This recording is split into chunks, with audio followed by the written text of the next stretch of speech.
On est ravis de voir cette courbe, de voir ce développement et d'être à vos côtés. Alors, légitimement, on peut se poser la question, mais que fait EDF là finalement quelles sont les raisons principales? Alors, peut-être qu'il faut revenir à notre métier. Donc, notre métier, c'est la production d'électricité, en utilisant l'eau qui est stockée dans les barrages. Donc, EDF Hydro, c'est la partie d'EDF qui fait cette partie-là. C'est dans le département des Hautes-Pyrénées, c'est 150 agents qui vivent de manière dispersée dans les différentes vallées.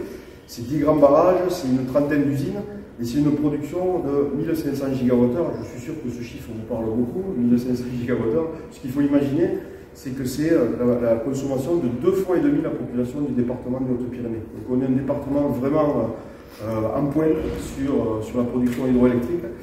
Dans un contexte où on parle beaucoup d'énergie renouvelable, et on a, nous, notre métier, c'est de mettre en avant cette énergie renouvelable, la première des énergies renouvelables, dans un contexte compliqué. Notre ressource, c'est l'eau. On sait qu'on va vers des lendemains qui sont difficiles.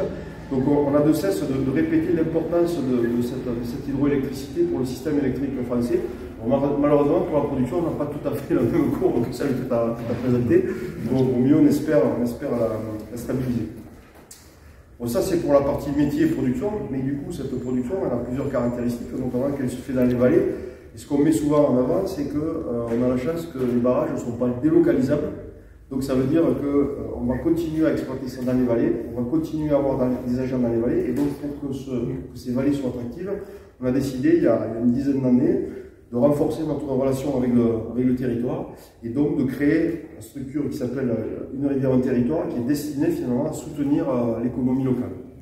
Et à travers le travail que l'on fait avec SMI, je trouve qu'on coche pas mal de cases, puisque cette volonté de soutenir le développement économique local, on l'a traduit très clairement par plusieurs champs d'action.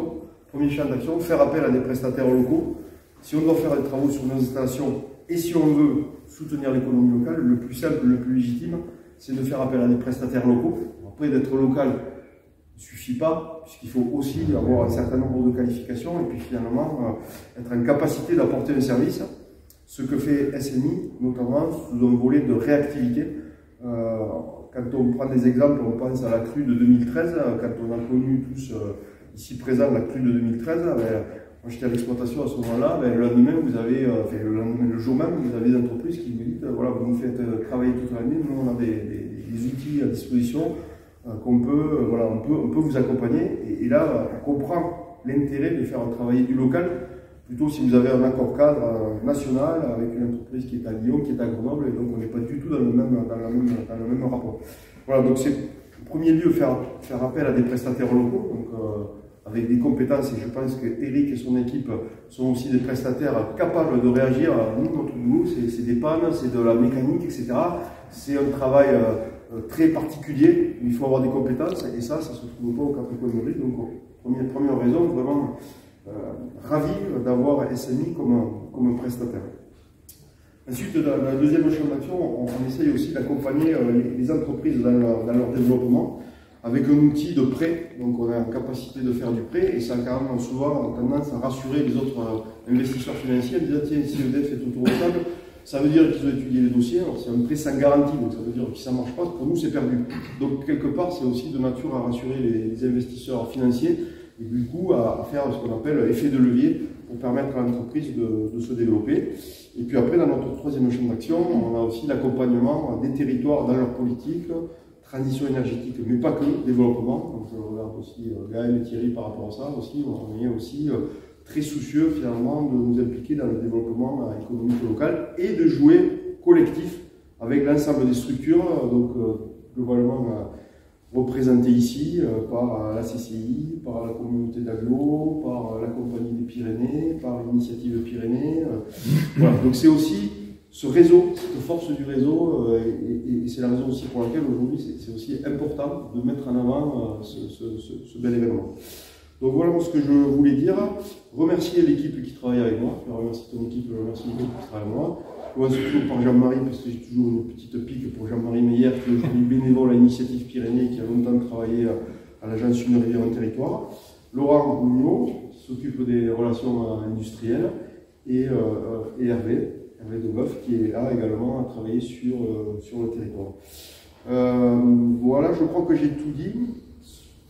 Si ce n'est peut-être de rajouter qu'au-delà des raisons purement techniques, il y a aussi des raisons humaines qui font qu'on est là. Et voilà, on sait très bien que le cours en passe et qu'on a aussi envie d'accompagner les personnes qui s'investissent pour le territoire, qui ont aussi ce territoire chevillé au corps. Je crois que Eric, Régis et ses équipes l'ont. Donc c'est aussi des valeurs humaines que l'on passe, c'est pas juste un prêt froid, non, c'est une relation partenariale. Et ce qu'on a envie, nous, c'est voilà, de travailler vraiment cette relation partenariale, cette relation humaine. Nos équipes étaient là hier. Bon, hier c'était un peu compliqué comme journée, bon, pas développé. Donc on refera une nouvelle journée. Mais c'est aussi travailler cette relation de proximité, parce que cette activité ne peut marcher si à un moment donné dans les usines il y a des donneurs d'ordre qui connaissent précisément l'outil dont dispose la SMI et font appel à ces capacités. Donc on refera cette manip. Et encore, je le redis, merci et bravo à vous pour ces 30 ans et en espérant que cette courbe continue à croître de manière très belle. Merci à vous. Très touché.